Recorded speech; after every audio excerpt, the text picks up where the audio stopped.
Halo, assalamualaikum warahmatullahi wabarakatuh. Apa kabar guys? YouTube semua semangat. Sekarang masih dalam masa pandemi corona, jadi kita masih diisolasi dan kita masih dalam situasi WFH ya, work from home. Dan juga yang sedang menjalankan ibadah puasa, semoga puasanya diridhoi Allah dan diterima seluruh amal ibadahnya. Yang sedang sakit disehatkan. Mohon maaf nih, pembukaan terlalu banyak. Langsung aja guys, kali ini masih bersama saya dengan Oos di channel Octasel Aswal. Kali ini saya akan mencoba sharing mengenai menjadi seorang teknologi developer. Jadi dia kerjaannya mengembangkan teknologi. Nah, di dalam mengembangkan teknologi itu, seseorang itu bekerja bisa dibilang dia harus memiliki beberapa skill atau kemampuan gitu. Nah, kemampuan-kemampuan inilah yang nanti bisa menjadi sebuah karya yang bisa digunakan oleh orang banyak atau maupun digunakan oleh perusahaan. Nah, jadi sini langsung aja saya akan langsung tulisin. Nah, ini adalah sebuah vlog saya. Ini anggap saya bikin post baru, menjadi seorang teknologi developer atau jadi nah, itu apa aja sih yang dibutuhkan? Nah, dia membutuhkan skill. Biasanya skillnya apa aja sih? Satu ya, dia mengerti tentang sistem komputer. Bisa apa aja? Bisa computer science. Nanti saya jelasin di sini. Nah, jadi seorang computer science atau sistem komputer biasanya dia ahli mengoprek-ngoprek atau ahli men-setup atau ahli memperbaiki sebuah operating system. Baik operating system Windows, Linux, Unix, dan operating system Android, ya iPhone juga iOS itu. Nah, seluruh operating system ya dia harus punya pengalaman itu, dia harus punya pengetahuan tentang itu gitu. Tujuannya apa sih menjadi seorang teknologi development? Nah, tujuannya adalah tadi dia bisa menciptakan karya yang bisa dimanfaatkan oleh orang banyak. Nah, karya-karya yang dimanfaatkan oleh orang banyak ini kedepannya supaya apa? Supaya mendapatkan supaya bisa menghilangkan 3 kerugian. 5 kerugian ya. Bisa menghilangkan 5 kerugian. Kerugian waktu, kerugian tenaga, kerugian biaya, kerugian resiko, dan kerugian waktu, tenaga, pikiran, biaya, dan resiko ya. Waktu, tenaga, pikiran, biaya, dan resiko. Jadi kalau kita melakukan itu, caranya gimana agar 5 kerugian ini bisa hilang?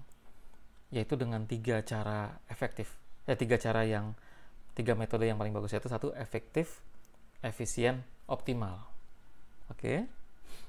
Efektif itu adalah segala sesuatu digunakan sesuai dengan fungsinya. Efisien, segala sesuatu dipakai sesuai dengan porsinya. Gitu. Dan optimal, segala sesuatu itu dipakai dengan kemampuan dia yang paling optimal. Jadi optimal itu kemampuan dia, misalnya kita bisa menggunakan sebuah mobil isi 5 orang, kita naikin 5 orang. Motor bisa boncengan 2 orang, kita naikin 2 orang. Jadi optimal. Terus motor BBM-nya 1 liter bisa 40-50 kilo, kita efisienkan.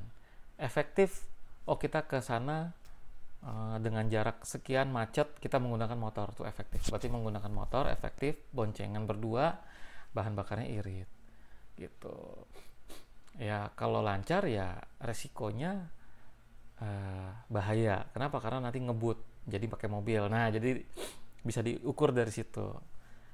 Seorang teknologi development harus memikirkan ke situ, karena apa yang dia buat, dia akan menciptakan efisien, efektif, dan optimal untuk menghilangkan 5 kerugian tadi: waktu, tenaga, biaya, pikiran, dan resiko. Oke guys, kali ini kita memang kebanyakan bincang-bincang, tapi kita lebih ke arah praktek nanti abis ini. Oke, setelah dia menjadi seorang sistem komputer science, dia mengerti apa? Basic program. Ya, database, ya kan? Program database, web programming, terus apalagi? Mobile programming, dan lain-lain. Gitu. Jadi dia memiliki dasar itu. Dasar database apa aja nih? Kita bahas dari database. 1, dia bisa membuat atau menginstal database. Harus bisa dia. Dia selain bisa menginstal database, dia juga bisa melakukan pembuatan database. Setelah itu dia bisa mengquery atau melakukan fungsi sebagai database, menyimpan data, mengolah, mengefisiensikan data. Nah, terus melakukan fungsi-fungsi query yang susah, yang rumit. Itu basicnya. Lalu dia juga bisa membuat web programming. Ya, dia bisa menggunakan, sekarang lagi lebih ngetren lagi tuh pakai Laravel, CI, dan lain-lain. Framework ya. Jadi dia naruh pakai framework, ada model, ada view-nya, terus ada ya kayak gitulah. Terus web programming apa lagi? Ya, dia juga mengerti tentang logika-logika dalam pemrograman, query. Apakah ini fungsi ini ditaruhnya di program, di bahasa pemrograman, atau di bahasa database? Kalau di bahasa database, dia taruhnya di dalam view, menjadi sebuah prosedur, store prosedur. Atau dia menaruhnya di dalam programming. Kenapa? Kalau database, web, dia mengandalkan aplikasi si database. Memorinya memori database. Berarti dia memanage database. Kalau mau web, dia memori program. Beda dengan memori database. Karena web program itu mengandalkan si web server. Web programming itu harus tahu cara menginstal web servernya, cara menginstal preprocessor bahasanya. Misalnya kita mau pakai PHP. Nah, berarti kita mau nginstal Apache gitu. Atau kita pakai operating sistemnya Unix, ya kan? Nah, kan ada Windows, ada Linux, ada Unix. Nah, misalnya pakai Windows, kita mau pasang IIS, Internet Information System, kayak gitu. Cocoknya ke situ gitu. Kenapa? Karena dia optimal. Karena operating system itu diciptakan untuk mengoptimalkan. Tapi jangan salah, Apache juga bisa dipasang di Windows dengan optimal. Gimana cara kita mengaturnya? Kebutuhannya. Tadi ya. Kenapa? Dasarnya apa? Dasarnya efisien, efektif, optimal. Jangan lupa nih. Efisien itu adalah tadi dia digunakan sesuai porsinya. Jadi efisien itu terkait dengan konsumsi, terkait dengan jumlah, kuantitas. Nah, efisien. Efektif itu terkait dengan alat atau tools atau penggunaan. Biasanya efektif motor. Kalau efisien tadi BBM, kayak gitu. Dan ada lagi yang namanya optimal. Si motor ini dan si BBM ini ketika dikombine, dia harus menghasilkan nilai yang paling baik, optimal. Optimum. Sampai dia benar-benar fungsinya. Contoh, kita punya motor. Bisa boncengan, kita boncengan. Oh, motor ini bisa kencang? Bukan. Itu namanya performance. Beda lagi. Performance nanti bahasannya beda lagi. Motornya bisa kencang, motornya bisa pelan. Servernya bisa kencang, bisa pelan. Oh, servernya segede gini. Oh, kita nggak butuh server bayar, kita pakai PC aja udah bisa, kayak gitu. Nah, itu. Jadi menjadi seorang teknologi development yang dia kuasai seperti itu, basic programming. Mobile programming, ya bisa Android programming, iOS programming buat iPhone itu ya. Nah, bisa juga pakai, sekarang Android pakai Kotlin ya. Kemarin saya juga nyoba nonton. Ya saya nggak nyoba sih, cuma nonton mereka mengoding pakai Kotlin dengan Intelen J, saya nggak tahu nama istilahnya, tapi saya nonton cara programming ini, parameter gini lebih ringkas, terus bisa di build run langsung menjadi Android programming, dan itu native dia jadinya. Native itu istilahnya benar-benar di embed seperti buat Android. Contoh gini, enaknya native itu ada yang web base, dia manggil web, ada yang native dia ditanam gitu. Native tuh bisa bilang dia kayak ditanam. Nah, jadi si mobile application ini yang pakai Kotlin, dia mirip dengan Android developer gitu. Aduh, agak gatel itu. Sorry guys. Oke, lanjut ya guys. Jadi di sini mobile programming dia pakai Kotlin atau pakai iOS buat programming. Gampang. Bisa dipelajarin. Cara mudahnya dari mana? Dari Hello World, menampilkan sebuah label tulisan Hello World. Lalu kedua bikin table abis menampilkan itu. Abis bikin table, bikin apa? Format. Format tuh apa aja sih? Tulisannya, keindahannya ini, fungsi manggil ini, keluar ini. Seperti itu. Nah, di native dengan yang web base itu bedanya beda jauh. Pertama, efisien, efektif dan optimal ya. Efisien, yang kedua efektif, yang ketiga optimal. Beda optimalnya native apa? Satu, dia bisa disimpan offline. Bisa disinkronisasi, efisien. Data-datanya ini kita ngomong datanya. Toolsnya efektif. Dia kompatibel dengan seluruh sensor-sensor yang ada di mobile web itu. Dengan yang di HP-nya. Ya sensornya, ya alokasi memorinya, ya dan lain-lain. Optimal, dia bisa membuat lebih cepat daripada web base. Gitu. Jadi ada kelebihan kekurangan. Tapi ya tadi saya bilang, kalau dia udah diciptakan buat mobile native, dari segi layout, membesar, mengecil, menyesuaikan dengan web browser PC, dengan handphone, itu semua jauh native. Lebih baik. Gitu. Itu tadi ngomongin mobile programming dan lain-lain. Dan lain-lain itu ada banyak lagi guys. Di sini ada programming menggunakan dengan IoT. Nah, di sini juga bisa nih. Dengan IoT. IoT itu Internet of Things. Artinya dulu mechanical apa namanya ya? Mesin cuci, TV, kipas angin, AC,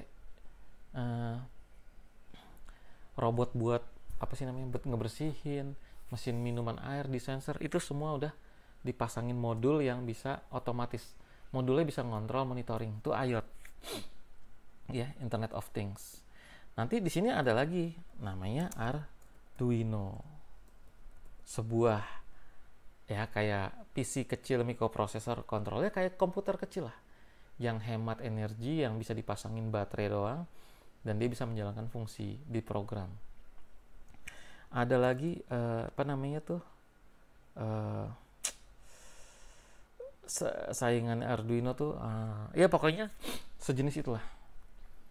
Sejenis. Ya itu yang dipakai di Intel IoT. Jadi bisa di-coding lewat Microsoft Developer. Jadi bisa di-coding pakai aplikasi Microsoft. Apa namanya itu? Microsoft Studio Visual.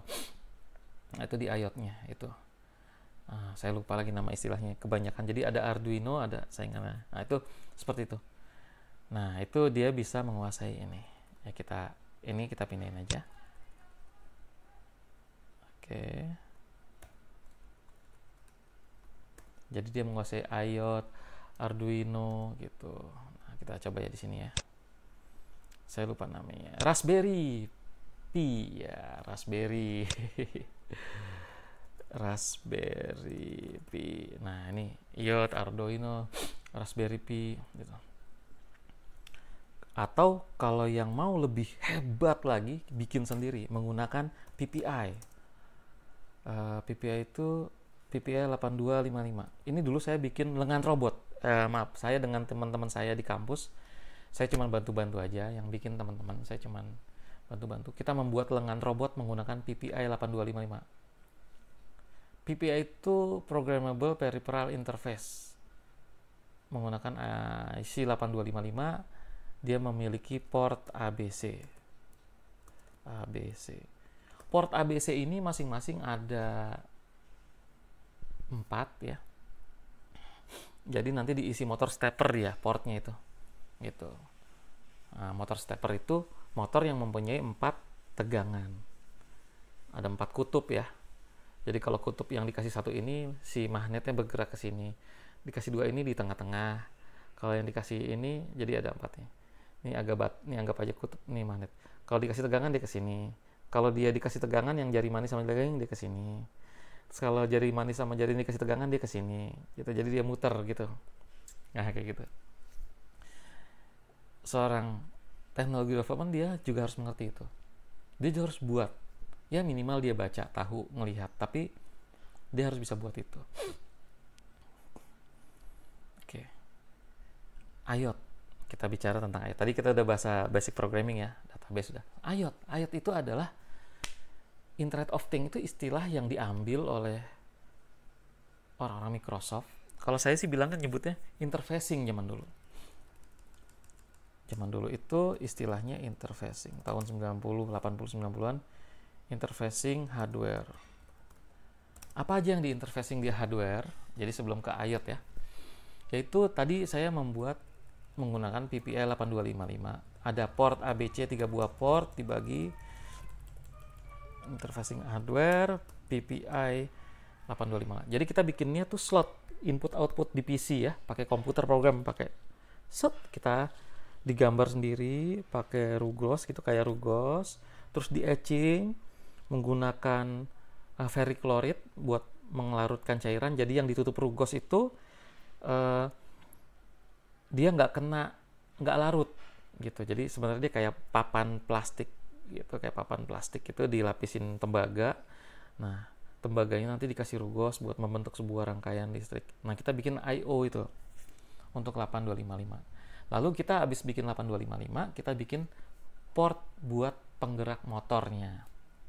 Karena ketegangannya harus dikonversi dan dirubah menjadi sebuah output untuk motor stepper tersebut. Nah, itu interfacing hardware. Gitu.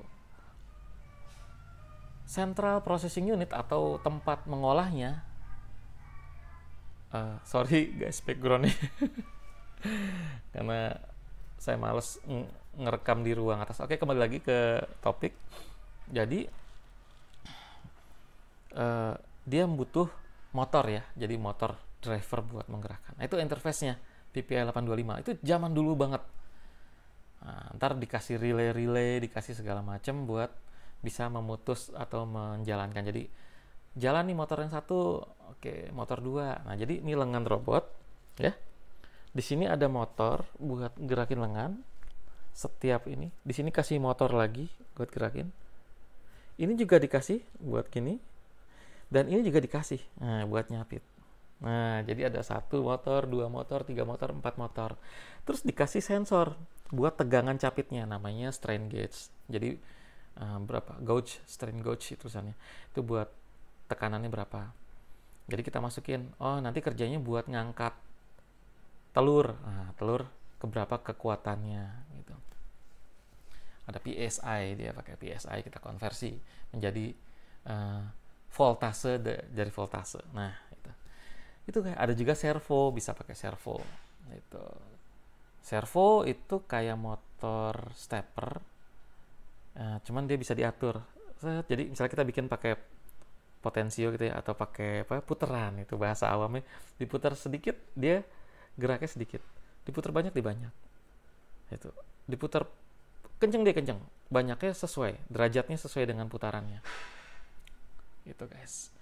Nah, jadi seorang teknologi development itu dia mengerti interfacing hardware PPI 825. Ini kalau mau ini ya, menjadi seorang teknologi development, paling nggak dia baca itu, dia tahu itu. Kedua, IoT tadi. Nah, IoT biasanya dia pakai Raspberry Pi. Ya, gitu. Saya kurang tahu tulisannya, tapi dia pakai itu, Raspberry Pi. Dia mengerjakan pekerjaan-pekerjaan yang berbeda dengan Arduino. Tapi kita nggak bahas itu. Kita nggak bahas perbedaan Raspberry Pi dengan Arduino. Sebenarnya itu bisa jadi gabung. Cuma nanti jadi sebuah polemik. Tapi kalau kita sudah melakukan itu setiap saat, kita sudah tahu. Itu nggak aneh lagi gitu. Nggak nggak usah jadi perbedaan. Jadi pakai Arduino buat Raspberry Pi bisa. Raspberry Pi buat pakai pekerjaan Arduino bisa. Itu. Nah, Raspberry Pi dia bisa banyak fungsi PC di dalamnya karena dia operating sistemnya lebih didukung. Seandainya Arduino memiliki pre-processing lebih tinggi ya, jadi kita ngomong itu, dia juga bisa kayak Raspberry Pi gitu. Itu sih guys. Itu. Ya mereka dibedakan, tapi sebenarnya bisa dibuat jadi sama gitu. Oke, jadi mereka mengerti tentang interfacing. Jadi interfacing itu isinya ya IoT, Raspberry Pi. IoT ini kita Internet of Things aja kita ini. Internet of Things. Gitu. Terus ada pakai Raspberry. IoT nggak harus pakai Raspberry Pi, nggak bisa. Gitu. Terus ya microcontroller juga bisa. Cuman gimana ya? Kalian buang-buang waktu. Apalagi pakai EPROM zaman dulu ya. EPROM itu tempat nyimpen programnya. Udahlah, ini yang zaman sekarang aja. Interfacing PPI masih dipakai? Ya enggak sih, sama juga kayak zaman dulu, tapi dia lebih canggih aja. Kita nggak perlu belajar bahasa assembler, dengan bahasa C doang bisa dia gitu.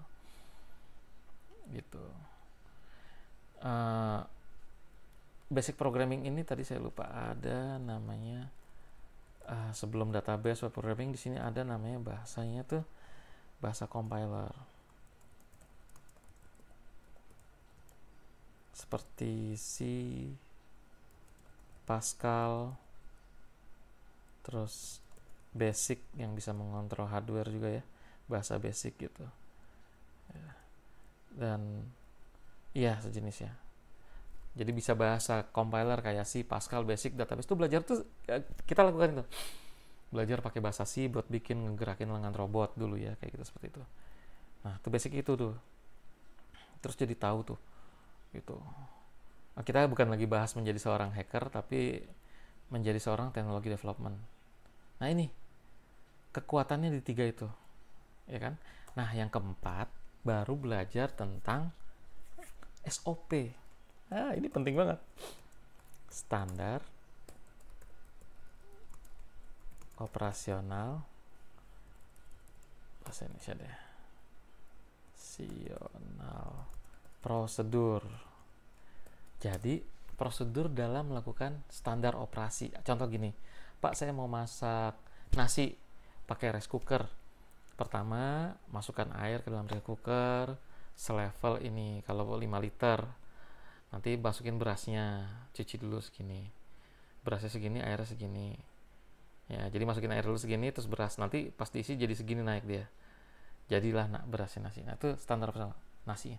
Kalau mau agak empuk airnya naikin lagi, atau nasinya yang kurangin, itu agak empuk.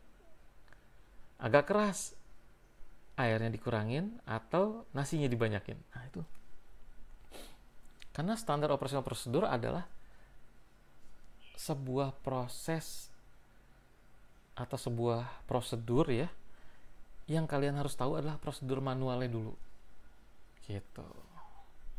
Awas, hati-hati, nanti kita aplikasikan nih, nanti kita langsung bahas nih. Kita cek dulu durasinya tuh, kira-kira sudah berapa menit ya rekaman ini.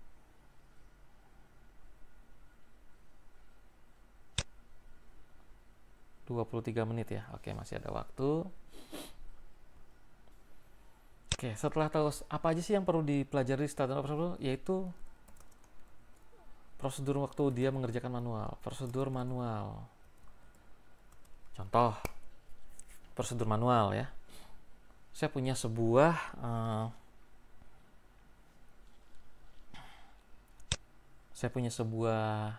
mesin pembangkit listrik gitu. Misalnya saya bekerja di sebuah mesin pembangkit listrik. Oke. Terus mesin pembangkit listrik itu dioperasikan secara menggunakan manual dan bisa dimonitoring. Ya, cara ngidupinnya gimana, prosesnya gimana, itu harus pelajarin waktu mau. Jadi kayak mobil lah. Mobil yang zaman dulu kan ngecek semua, nyalain power on dulu ya, jangan di engine start, artinya baru on doang, belum engine-nya, mesinnya belum jalan. Dicek seluruh indikator, lampu olinya, lampu CPU-nya, kalau mobilnya udah canggih ya misalnya, itu dilihat semuanya, oilnya, indikator olinya, dia akan ngecek olinya levelnya berapa, terus suhu oli dan lain-lain. Itu semua dicek. Tegangan oli, tekanan. Jadi ketika nyalakan, dan ketika nyalakan dia harus injek rem. Nah, apalagi kalau yang pakai tombol power button ya, bukan di engine crank atau engine kunci diputer tuh. Nah, prosedur manual yang baik. Jadi hidupin dulu, indikator semua menyatakan oke, injek rem, tekan engine button. Engine nyala mobilnya. Semua sensor ngecek ke kondisi normal. Nah, itu kalian harus tahu. Gitu. Contoh, oke. Ini contoh ya guys. Oke. Ini contoh sebuah mesin pembangkit. Nah, sebuah mesin pembangkit listrik yang, nah ini contohnya guys. Oke. Ini ada sebuah mesin pembangkit listrik ya, yang kita kontrol monitoring. Nah, kita kontrol monitoring. Dia menggunakan web base. Oke. Dan dia membaca sensor-sensor yang ada di sini, guys. Saya besarin. Oke, ini karena saya melakukan remoting, jadi agak jauh. Kayaknya di zoom malah ini ya, malah jadi pecah. Oke. Nah, ini guys, ini sebuah mesin yang menghasilkan listrik. Mesin yang mengkonsumsi gas, lalu dia memutar, menggerakkan generator yang isinya kumparan dengan batang magnet atau batang besi, logam yang diputar sangat kencang. Dengan putaran kencang menimbulkan induksi gaya gerak listrik, lalu menghasilkan listrik sebesar 18.000 kW. Nah, ini bisa berapa rumah ini ya? Nah, itu kan. Gitu. Nah, ini dia contohnya kayak gini. Interface. Jadi dipasangin sebuah alat di mesin tersebut, sebuah alat yang namanya PLC, Programmable Logic Control. Kita tambahin tadi ya. Dia juga harus mengerti PLC di sini. Di atas nih nomor 3, PLC, Programmable. Mohon maaf ya kalau ada istilah yang salah. Control, PLC, Programmable Logic Control. Gitu. Nanti belajar Modbus buat kabel datanya. Nah ini, kalau gambar kekecilan mohon maaf ya guys. Ini saya nggak tahu cara zoomnya. Ya ini, di sini ada tekanan dari suhu temperatur, oli nih derajat Celcius 89 derajat Celcius. Oh, nah ini olinya. Nah, ini generatornya nih yang saya mouse yang saya gerakin ya kan. Terus ini pembangkit listrik gabung ke PLN-nya. Ini contohnya. Di dalamnya apa aja yang bisa kita lihat? Ada hidrolik, gas, generator, synchronizing, acceleration. Ini contoh guys. Kebetulan saya contohnya bisa dapetnya yang ini. Nanti ada lagi yang mesinnya mesin GE, ada mesin Caterpillar. Nah ini datanya bisa kita integrasikan ke web base. Ya, kayak gitu guys. Oke, ini saya kembalikan dulu. Itu tadi satu engine guys. Nah ini kita melihat keseluruhan engine yang ada di situ, yang digabung. Ya, nah ini ada berapa nih? 1, 2, yang nyala nih, yang hijau-hijau nih yang engine-nya lagi beroperasi. 1, 2, 3, 4, 5, 6, 7, 8. Nah, 8 engine. Nah, itu totalnya 18 kilo. Atau 18.000 kilo ya. Atau 18 megawatt. Gitu. Nah, itu kita konversikan ke dalam web base seperti yang ada di sini. Gitu, guys. Oke. Itu contohnya satu. Fungsi, jadi tujuannya. Jadi, kita setelah mempelajari tadi itu, baru kita bisa mengintegrasikan. Jadi itu kan bisa dipasangin sama pihak pabrikannya. Iya, dipasangin. Terus kalau kita mau mengcustom apa yang kita inginkan, bisa nggak? Nggak bisa. Bayar lagi nggak? Iya. Terus gimana dong kalau perusahaan butuh hal-hal kritikal dari data-data tersebut? Bisa nggak diambil? Bisa, tapi terbatas. Dia cuma nyimpen 2 hari, sebulan. Misalnya data yang diambil per menit dia nyimpen cuma 3 hari, kayak gitu guys. Dia nggak nyimpen. Terus dia nyimpen server cloud dapat biaya lagi. Ya biayanya gede, biayanya mahal. Nah kita sebagai seorang teknologi development, kita menghilangkan itu. Menghilangkan kerugian waktu, tenaga, pikiran, biaya, resiko. Gitu. 5. Nah kita juga mensupport supaya coba kalau mesin itu mati dari 5 kerugian ya, mesin itu mati ya, waktu nih, kita bicara waktu, kerugian waktu 1. Misalnya 1 jam aja dia menghasilkan 10 juta rupiah 1 engine gitu. Kalau ada 10 engine berarti berapa? 100 juta 1 jam. 2 jam mati, 1 jam mati aja udah hilang 100 juta tuh waktu. Terus kerugian waktu, kerugian tenaga, kita udah bayar karyawan, para operator, ya kan? Jadi waktu, tenaga, pikiran, kita udah bayar konsultan, vendor, para manajer, bos-bos, gitu kan? Pikiran gitu dia. Biaya-biaya, udah bayar BBM buat menggerakkan operasional perusahaan, membayar petty cash, uang-uang. Resiko kehilangan pelanggan kita. Jadi 5 nih, waktu, biaya, tenaga, pikiran. Waktu, pikiran, tenaga, biaya, resiko. Oke, ada 5 itu. Ketika itu udah hilang, seorang teknologi development udah menjadi seorang yang gagal. Tapi jangan menyerah.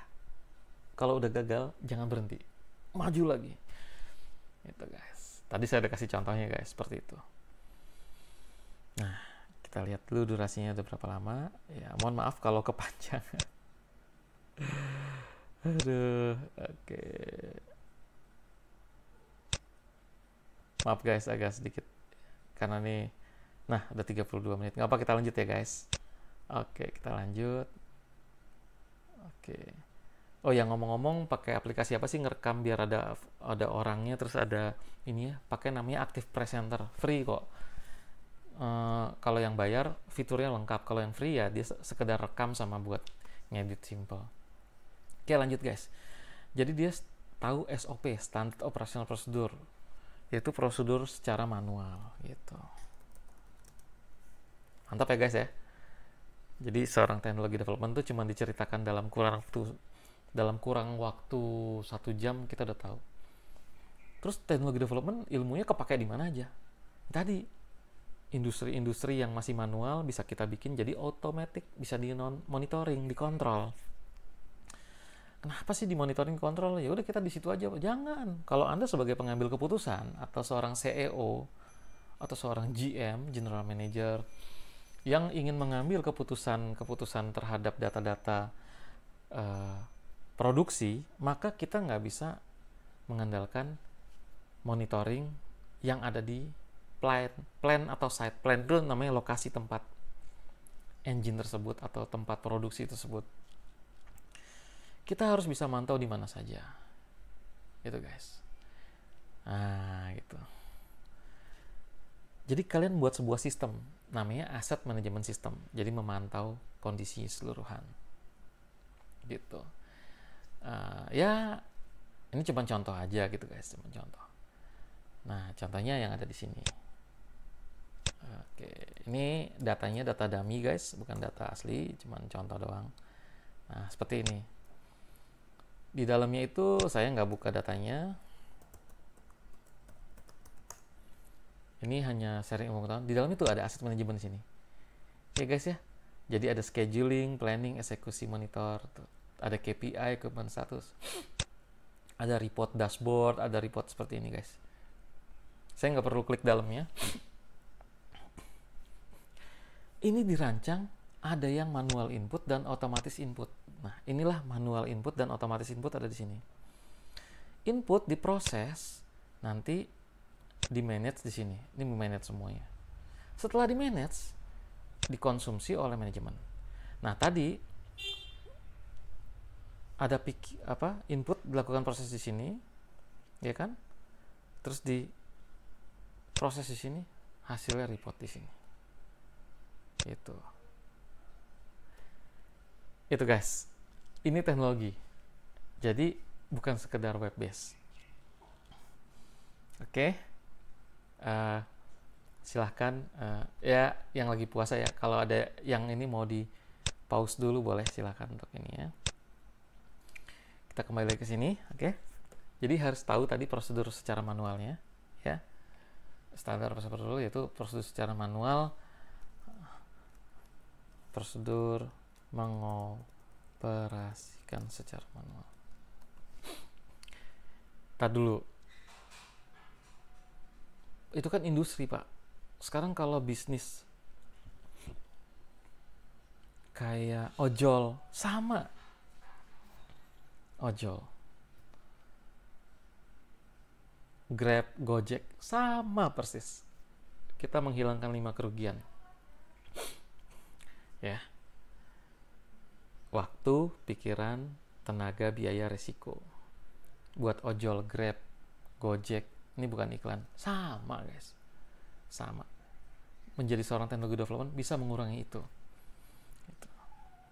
Jadi bukan cuma seorang programmer doang yang bisa membuat itu diaplikasikan, atau seorang yang, tapi dia memiliki pengalaman di situ. Jadi dia memiliki pengalaman di sistem komputer atau di computer science ya guys. Itu tadi saya udah jelasin kan, computer science dia bisa memahami di sini, computer science memahami berbagai macam operating system, Windows, Unix, Linux, ya, DOS. Dia harus tahu DOS. DOS tuh kepake terus guys, jangan disangka. Mungkin orang pemakai umum nggak pakai DOS, tapi kalau kita ngomongin masalah industri-industri di luar sana, masih banyak yang pakai DOS. Ribuan, ratusan ribu peralatan equipment masih ada, banyak yang pakai DOS, pakai Linux, ada, pakai Unix ada. Terus mengenal Windows, ya kan? Dan apalagi lain-lain. Jadi saya wrap up, dia memahami itu sistem komputer, computer science, bisa dia paham menginstal, memperbaiki, men-troubleshooting, ada bug secara supaya nggak kena bug-nya gimana gitu. So, ini bukan hacker ya gitu. Ya intinya kalau operating system yang nggak bisa masuk, ya dia harus cari cara supaya masuk. Password ya dia cari cara supaya passwordnya ada. Kan udah bayar perusahaan. Itu. Perusahaan udah bayar, udah beli. Nggak bisa masuk. Ketika minta password, disuruh bayar lagi. Ribuan euro. Ya, fungsi kita lah sebagai seorang teknologi development buat mengurangi ribuan euro itu masuk dengan mencari cara supaya bisa masuk ke dalam sistem yang mati itu. Basic programming. Nah, tadi bahasa C, compiler. Gimana sih bahasa C? Tinggal nonton di YouTube atau tinggal nginstal. Bahasa C. Intinya sama. Bahasa C itu. Tapi bahasa C itu dulu powerfulnya bisa memprogram hardware, memberikan output ke hardware gitu. Ya dengan kabel serial data atau kabel paralel atau membuat PPI tadi ya. Pascal juga itu. Basic Visual Studio yang baru-baru tuh pakai bahasa visual. Terus bahasa database. Kenapa? Karena harus disimpan di database datanya buat dianalisa kan. Nah, membuat database, menginstal database harus bisa. Gitu.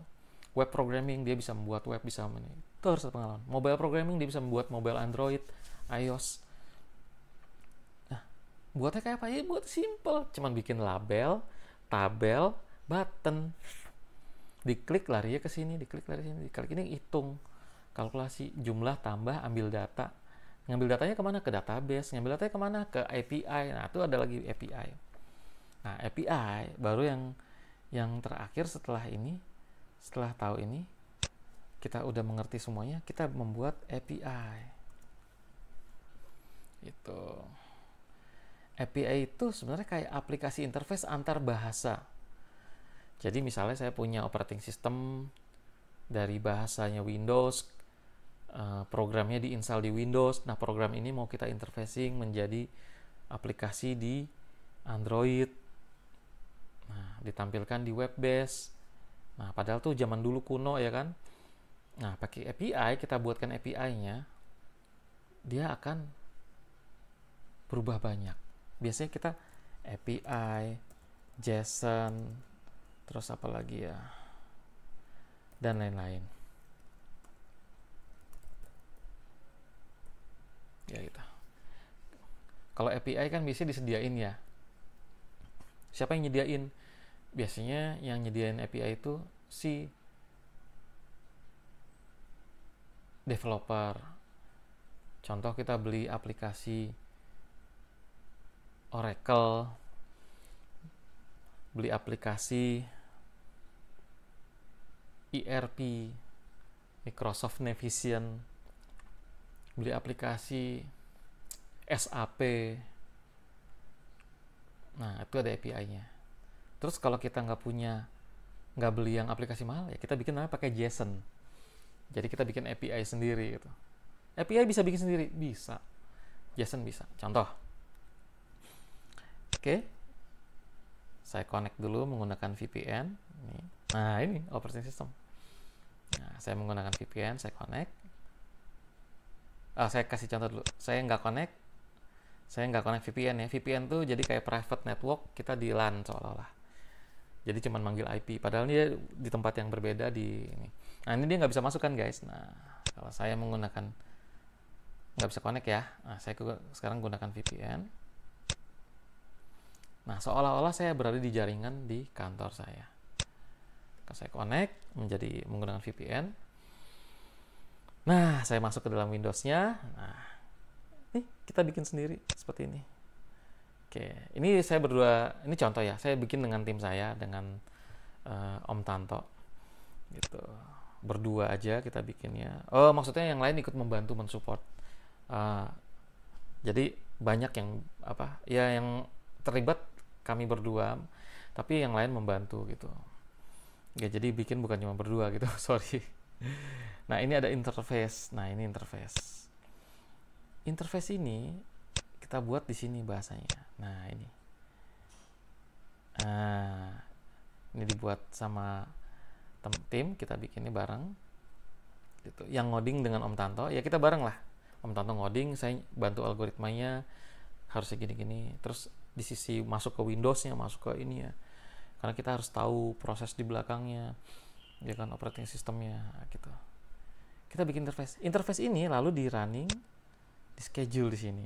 Nah, schedule-nya dipanggil lewat schedule task.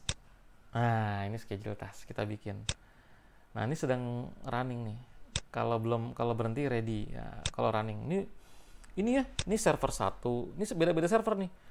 Ini dari berbeda server kita interface menggunakan JSON, dimasukin ke dalam database ya, supaya bisa, ini database-nya ya, supaya bisa dinikmatin di sini, di asset management system ini, buat ngambil keputusan, buat memonitoring apa sih yang diambil keputusan. Misalnya produksi turun. Kenapa produksi turun? Karena ini. Monitoring pembelian barang-barang spare part, pembelian barang-barang kebutuhan operasional. Gitu. Apakah boros, apakah punya stoknya di mana, stoknya kurang berapa, itu harus dipikirkan guys. Nah, seorang teknologi development harus tahu itu semua. Jadi seorang teknologi development bukan cuma tahu